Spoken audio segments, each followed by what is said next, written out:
There was an icy chill in the TARDIS, but that might have been the blonde doctor's imagination. Still reeling from the cold words of the mysterious man whose instructions he was now acting on, he placed a hand on the dematerialization lever, wondering whether what he was being told was nothing but a fever dream. He recalled the strange, yet oddly familiar, figure's last words before sending the doctor on his way.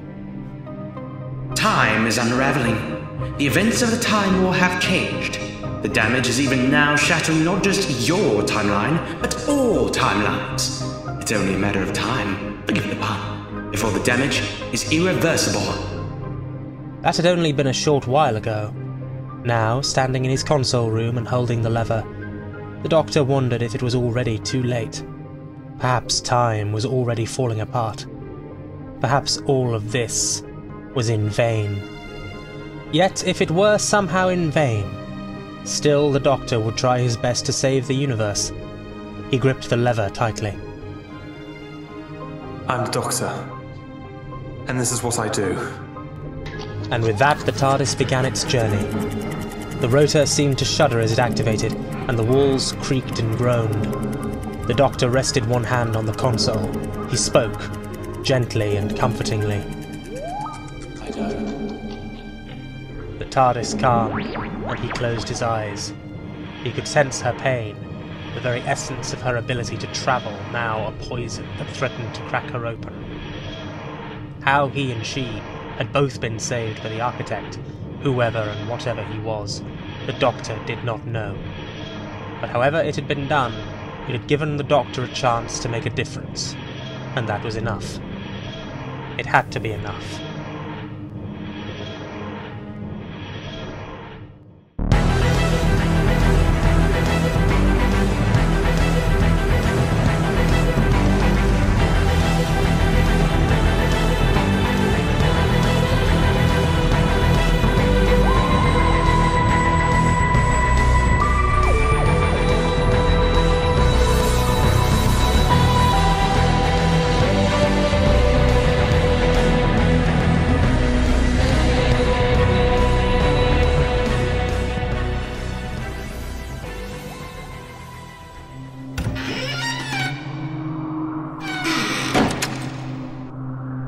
Stepping out onto the planet Gateway was unlike any experience the Doctor had ever had. He had only heard the rumours and legends about the legendary planet of the Gateways, a world where supposedly there were mirrors that showed the lives you could have led. The Doctor had always been against the notion. He'd always tried to live in the now, and not ponder the maybe. That was not to say he had never been tempted. Quite the opposite. There had been dark moments in the Time War, both before and after his regeneration into his war self, and more recently after his fall into a maudlin state and a momentary consideration of the final option. There had been all too many moments where seeking this place out, seeing what he could be instead of the now that too often fell short of what he had wanted of life. There had been too many moments where he could have found a mirror and sat here for a century. Right. Gateway, and the Master is somewhere. And hadn't that been a kicker? To hear that a version of the Master was the one who was behind this menace. How long had it been since he had encountered the Master? What had the old jackanapes been up to in all this time? Of course, the Arkytekt had told him that this was a threat facing the multiverse, so it was entirely possible that the version of his old friend currently making a mess of things on this planet wasn't even the one he knew. A tricky proposition, to be sure, but he didn't let it bother him. Frankly, he thought, if I were to start letting things bother me about this situation, I'd never stop. And so off he trudged into the maze of mirrors that made up the bastion of Gateway. It was a mighty citadel, every corridor mirrored, every panel showing a reflection. And not of him, but of the might-have-been hims. He studiously ignored the glass reflections, trying not to note the flashes of other faces that were visible in the glass. They have their lives, and I have mine. And never the twain should meet. It was easy to say that, but not so easy to stop himself catching glimpses. His own face, or other faces similar yet not quite right. A younger man in a red velvet jacket, another, older figure in a checkered coat, and a figure with a goatee and a black shirt. This final figure stopped and gave the Doctor a cheeky wink. Wait, what? The figure turned and waved. A smile appeared on that all-too-familiar face. Hello.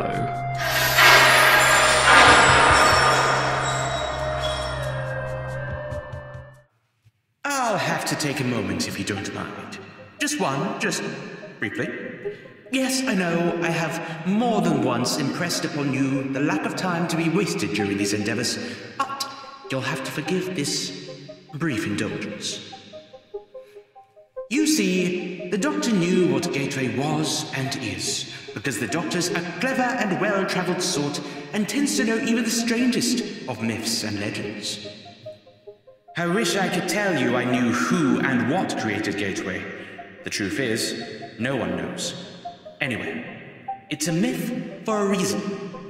It has been on that lonely planet on the edge of space for as long as the edge of space has existed.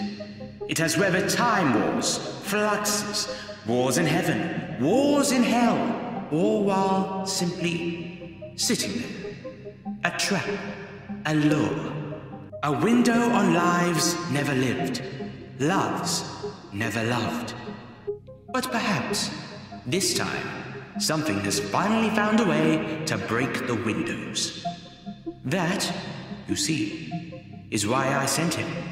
Or, I suppose, more accurately, why I sent them. But, and here's the thing I didn't quite foresee.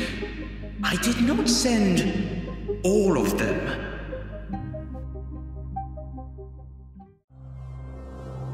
There was silence for a time. The wind whistled, but there was no sound to be heard. The Doctor was dazed, stunned, half-conscious, struggling to get up. There was a ringing in his ear, far more than the aftershock of the glass shattering. Do we really have time for this? The blonde Doctor's eyes opened. The voice was familiar, but the tone was not the sneering greeting of the goateed man. It felt more familiar, more like him. Slowly he pushed himself to his feet, his eyes alighting on two figures who were standing before him. They were him. One was clad in an outfit that might almost have been the same, save for the lack of tie or scarf, and the more colourful, almost garish blue-patterned waistcoat. The other wore a dark collarless shirt, a checkered grey-brown coat, and had a scowl plastered on the otherwise familiar face. Surreally, stubble dusted this Doctor's chin, and he stroked this thoughtfully as he looked between the blonde Doctor and the one in the garish waistcoat.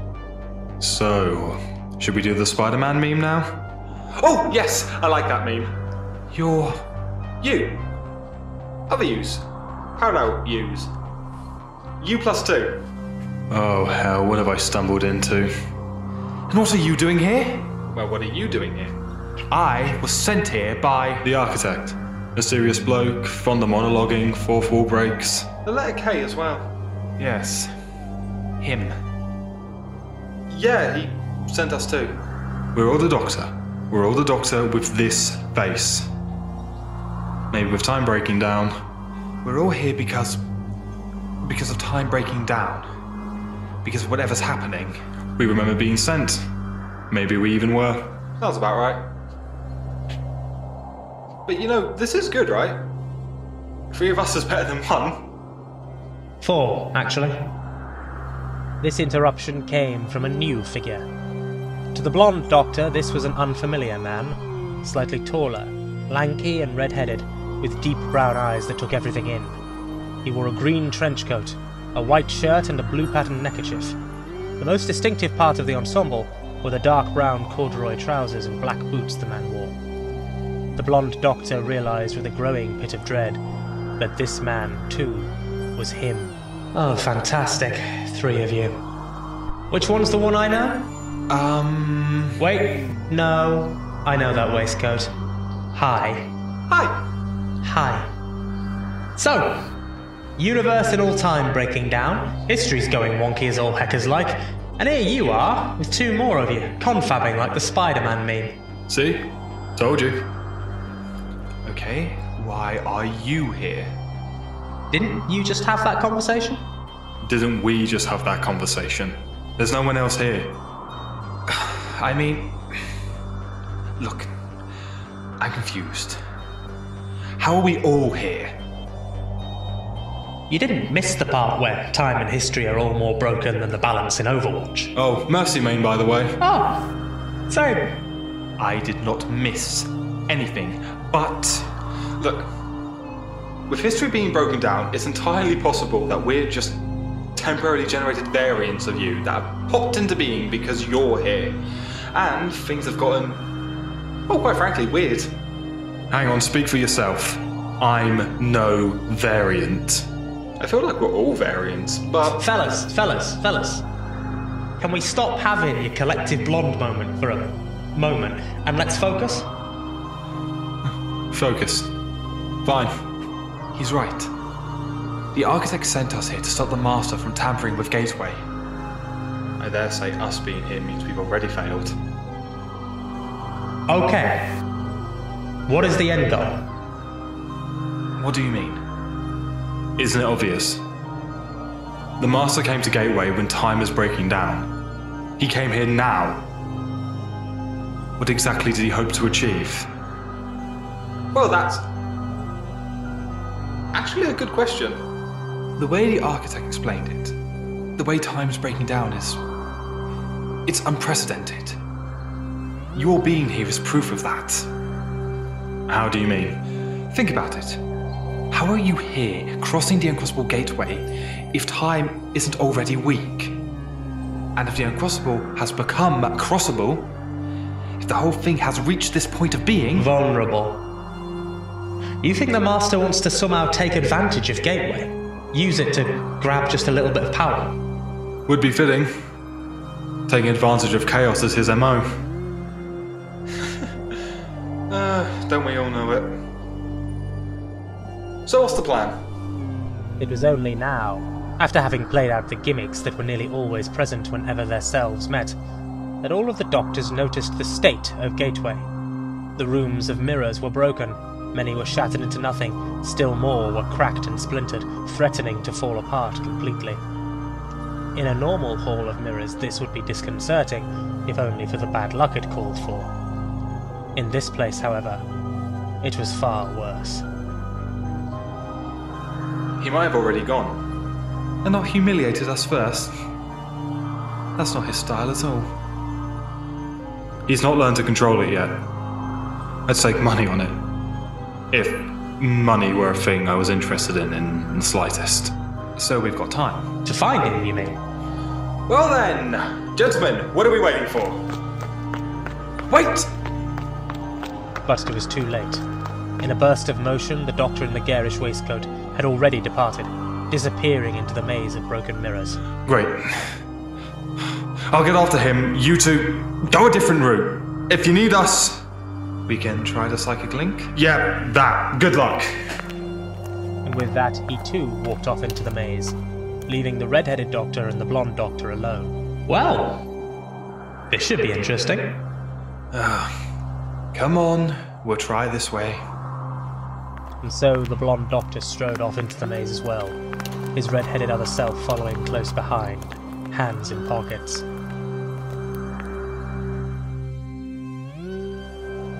The maze of broken glass windows seemed to stretch forever. Only now, surrounded by these broken mirrors, and with nothing to do but look or talk to the mysterious alternative self he had been saddled with, did the blonde Doctor realize just how strained the situation had become. In the reflections, he could no longer see versions of himself. Instead, all that could be seen were faces, shadowy figures, and the occasional staring, bloodshot eye. It was, he thought with a grim facetiousness, very Event Horizon. After a time, he realized that his other self had been almost too quiet. It was with a grim reluctance that he stopped and turned to address the redhead, whose expression was almost studiously neutral. So, you know the other one? That's right. How? Is he your past self?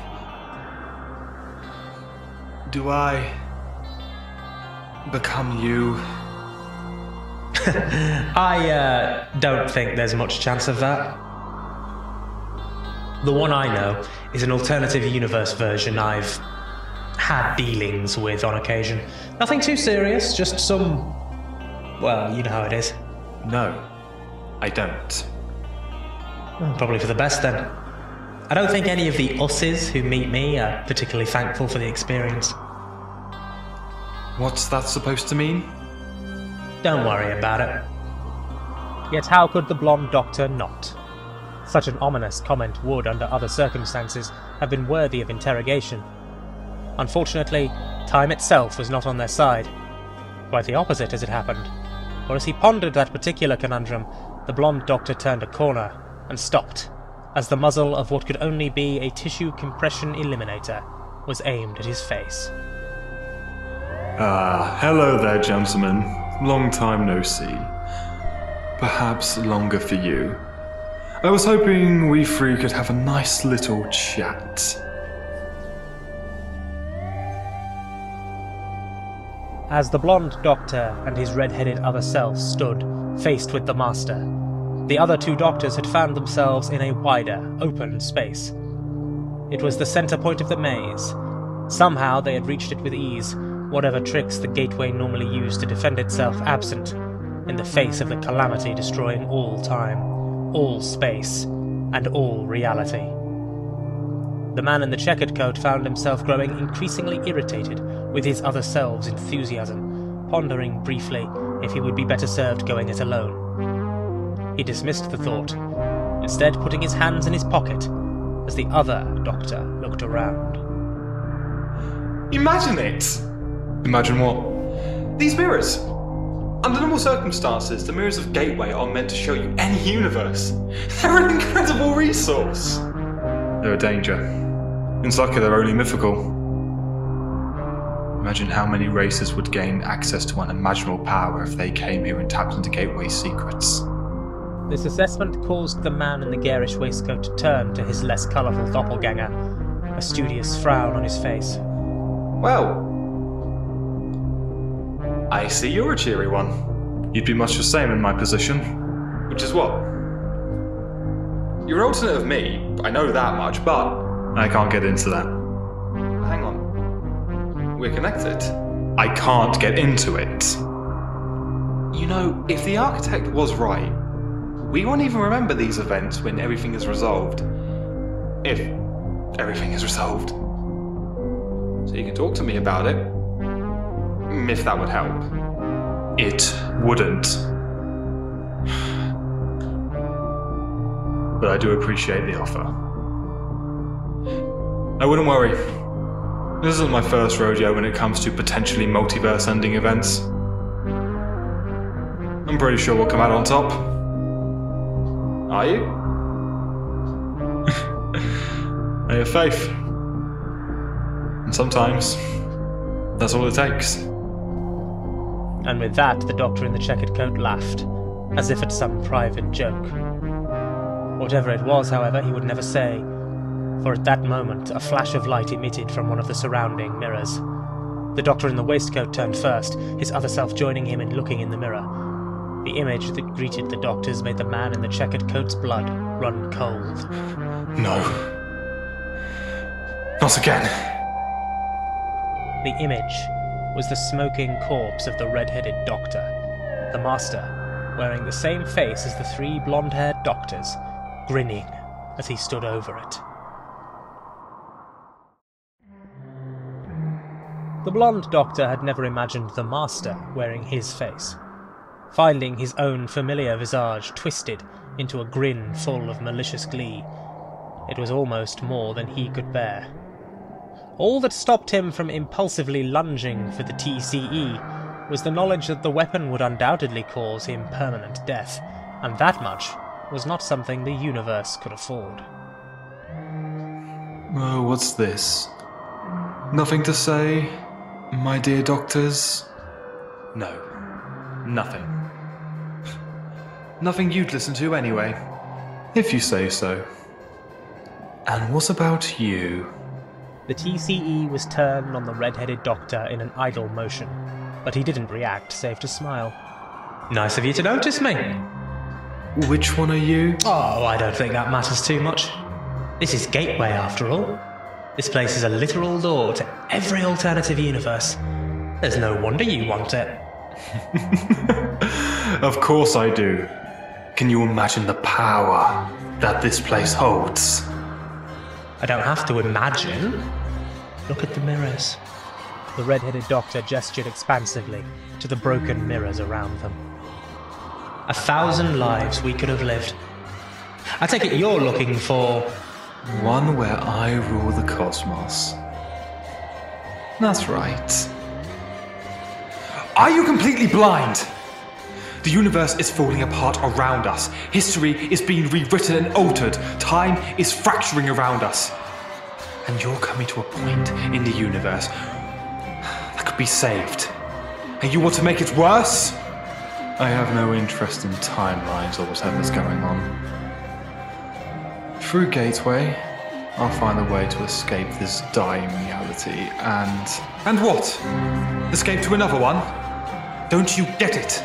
The entire multiverse is being affected.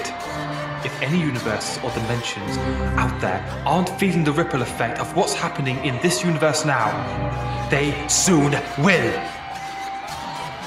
I was sent here to stop you tampering with this place. If you mess with the integrity of Gateway, you'll only make things worse. He's not wrong. Look at me and him. And what's that supposed to mean? I mean, look at us. He's not the doctor from your timeline, is he? Neither am I. How can we be here if you haven't already royally messed up the carpet? I mean, I expect it. What? You're... For the first time in their encounter with him, the Master looked uncertain. Doubt clutching at his eyes to such an extent that they seemed to twitch and crumple in on themselves, his brows falling into an expression of dawning horror and comprehension. It really is affecting the multiverse, then. I should think so. Just stop this foolishness! Look, if you join up with us, we can put an end to whatever's happening. In that moment of hesitation, there came the sound of footsteps. From somewhere behind the two doctors, the blonde doctor heard the sound of a familiar voice. Hello? You down this way? Damn you! And in a flash he was gone, running in the direction he had come from. Quick, we have to get after him! You stay here. Make sure the others are alright. I'll go. But... Before the blonde doctor could finish his thought, the red-headed doctor had already run off, following after the Master. The blonde doctor silently cursed, but stayed put, even as the other two doctors with his face arrived. The one in the garish waistcoat spoke first. Are you alright? I'm fine. You two? We saw something in the mirror. Seemed to suggest you'd need some help. What did you see? The other fella. Shot by the Master. What? What? What is it? Where are they?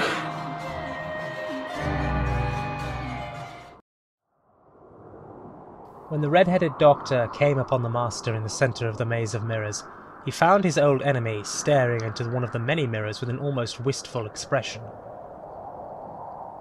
Unseen by either man, the blonde doctor and the others crept into the hall, watching with bated breath. They all knew what was potentially about to happen, yet something compelled them merely to watch. When the Master finally spoke, he was quieter than he had been, more thoughtful. Beautiful. Really. How the most functional thing should be.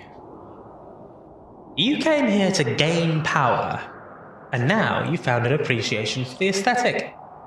That's sort of ironic, really. I thought I'd gain power over a cosmos untouched by... whatever it is you managed to mess up.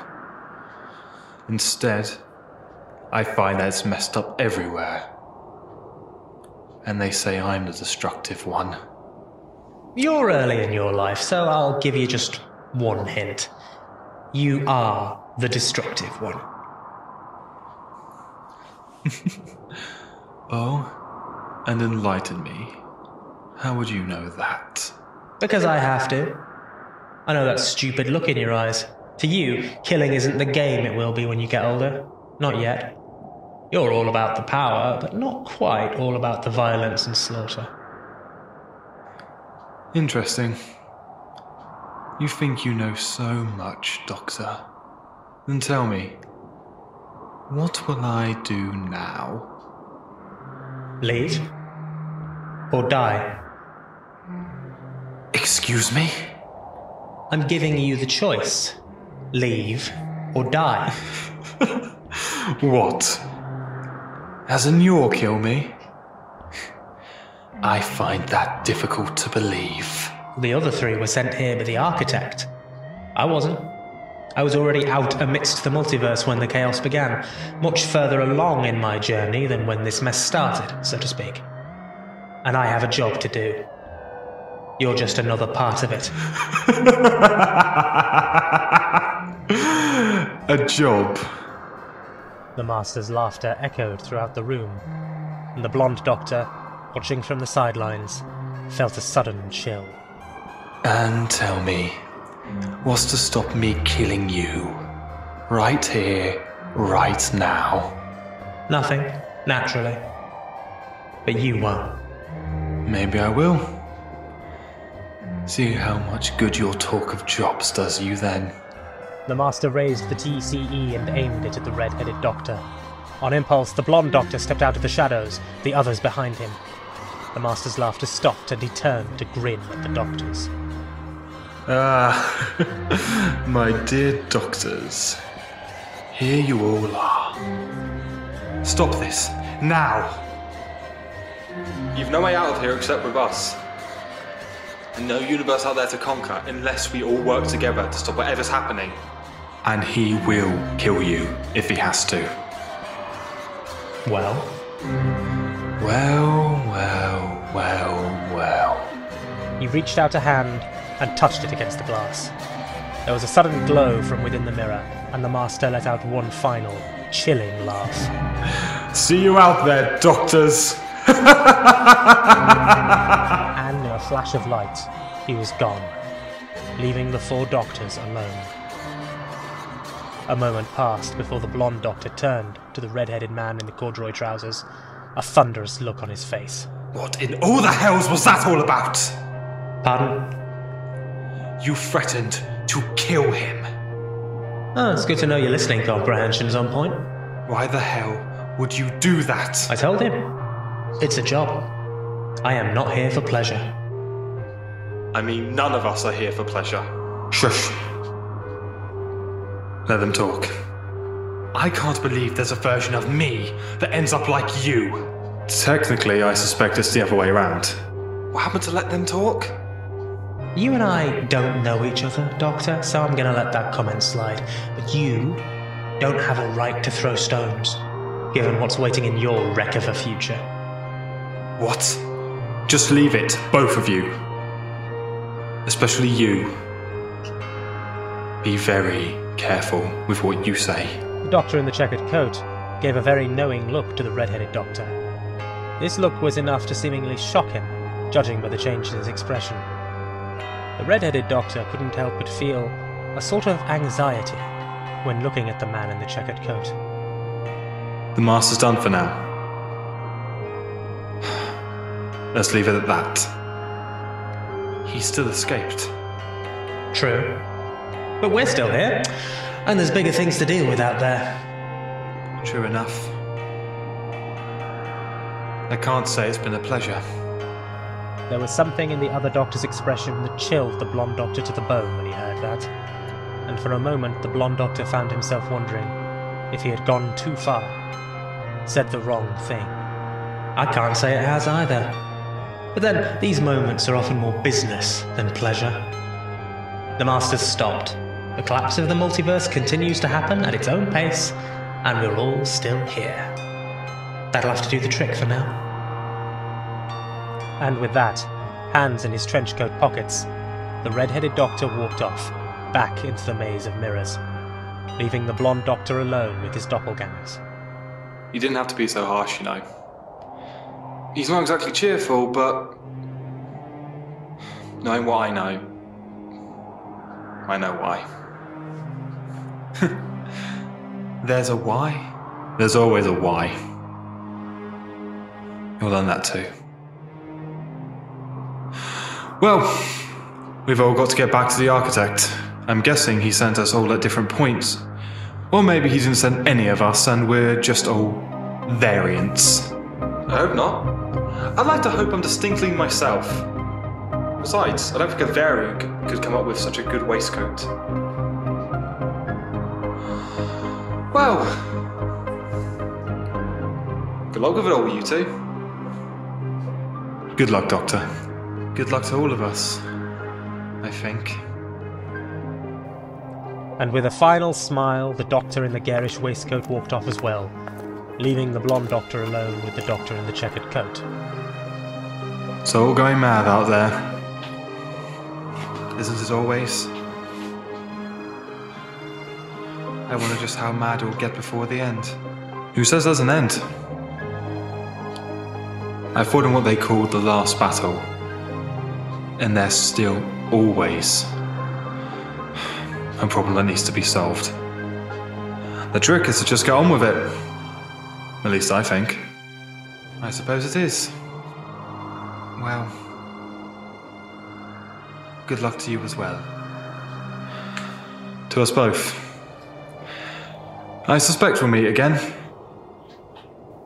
The two doctors shook hands, and then with a final wave, the doctor in the checkered coat left, leaving the blonde doctor alone in the centre space of Gateway.